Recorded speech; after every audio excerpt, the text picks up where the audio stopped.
Going into fashion or designing, what was it like when he saw what you could do? What was the dynamic like? Just kind of like surprised that y'all did this. Um, and yeah, y'all did this. And getting a space because I'm still very reticent around with you. I would he would invite me to shows. I said, I don't think you could invite me to invite me. I don't want to be in the show because you organize this and I'm your brother. So I'm careful with that. Hmm. But um, we try right now. I have a young designer, Mark Eastman, working with me, and I'm trying to kind of push possibility and push um, different. Trying to come up with something else that we cannot.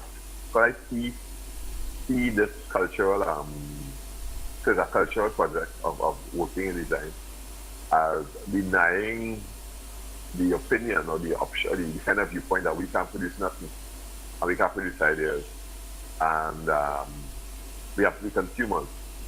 And I staunchly believe that we are much more than that, um, and that we can contribute ideas that people will buy and feel good wearing. Robert, if you're given um, several bolts of fabric, a variety of fabrics, and different materials, and you were asked to quickly come up with something, what's that process like? Well, normally I would have like a story. Like so, the last collection was dealing with that same thing. Was not giving up on fighting, and a few of my collections work around that idea of me not stopping. So the last collection was called hashtag, um, trying to get out of a box caught in a pattern, right? Which was trying to figure out how not to work alone. So not to work alone, I would solicit the support, the help and support of the services of a new designer, that's Mark Eastman, who just came out of school, University of Trinidad and Tobago. So I will build a story, Hmm. and then when the story kind of feels good in my body, then I would attack it.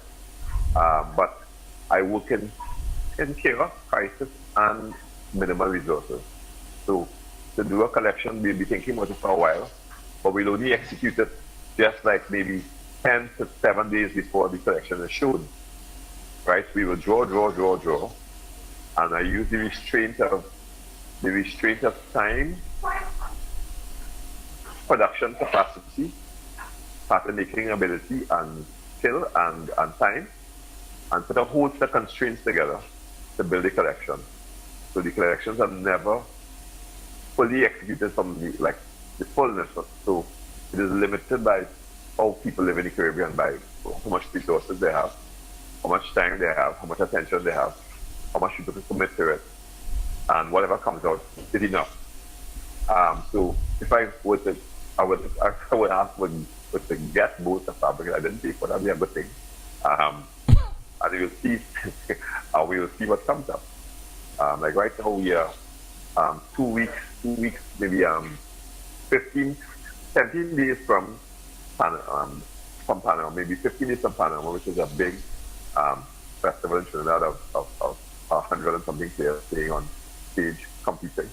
and we try to be involved in a people's festival panorama, and we contribute design towards that. So right now, last year we worked on four bands for the panorama, and we try to use the shortness of time, the ability of production people, the ability of craft people to either provide print or applique, and it works for that. So I've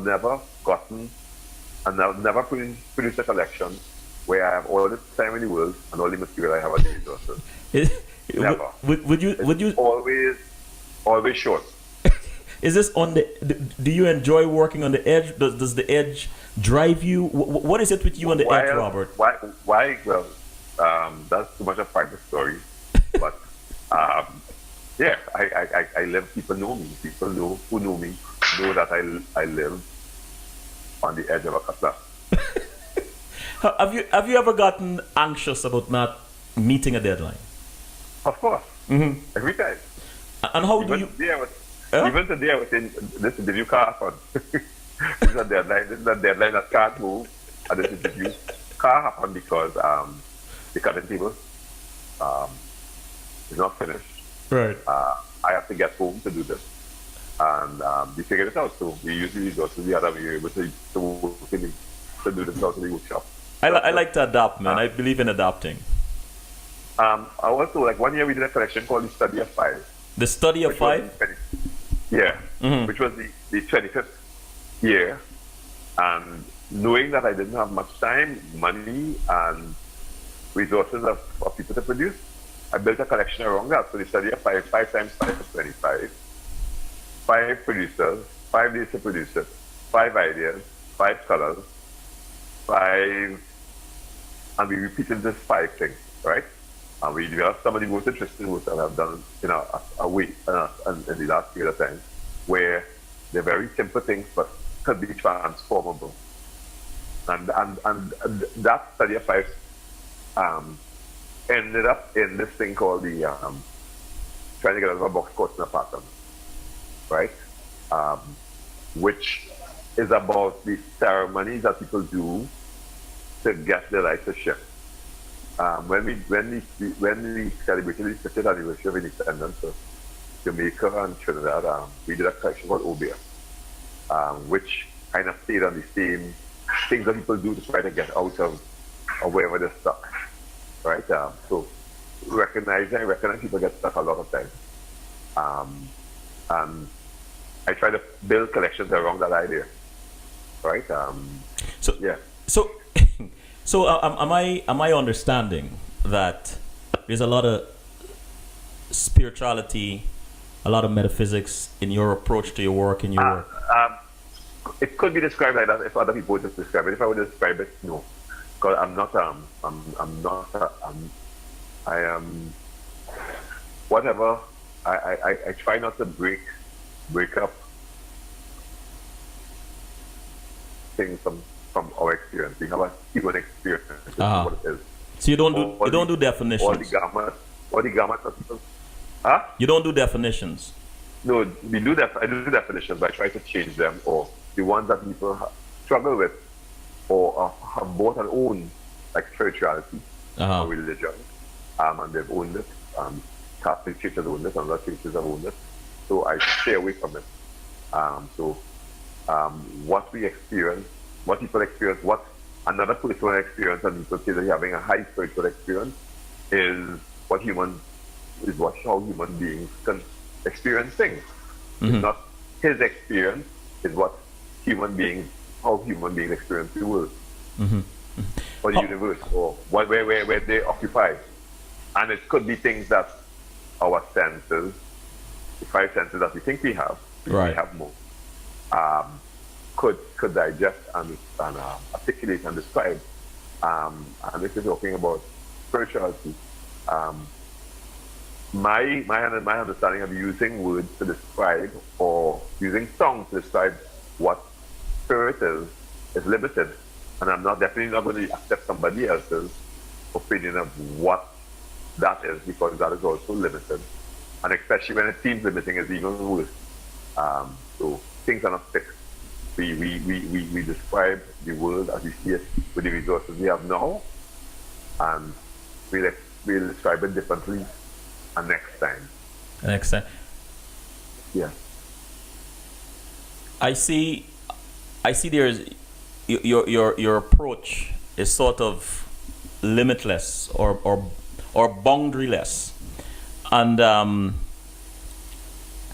that is quite intriguing. But I want to ask you one question though about managing all of this. How do you manage all these different pieces, Robert?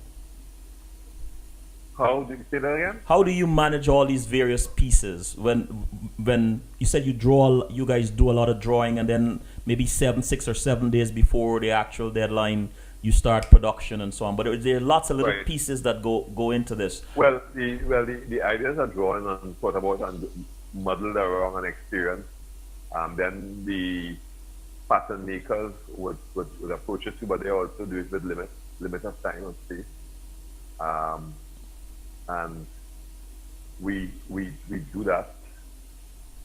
Thanks a million. I'll call it my workshop windows. All right. The workmen are now leaving. Yeah, that's all right. Sorry. Yeah, that's okay. Mm-hmm. So it's quiet now. Good. Let's rock and roll. Yeah. So you I get stressed from it. I get to know here calmly and talk about it, but it's a very stressful situation because I am going to do.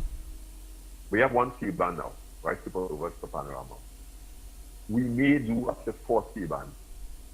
That is producing tools for between 300 to 400 people, making 2 pieces per body.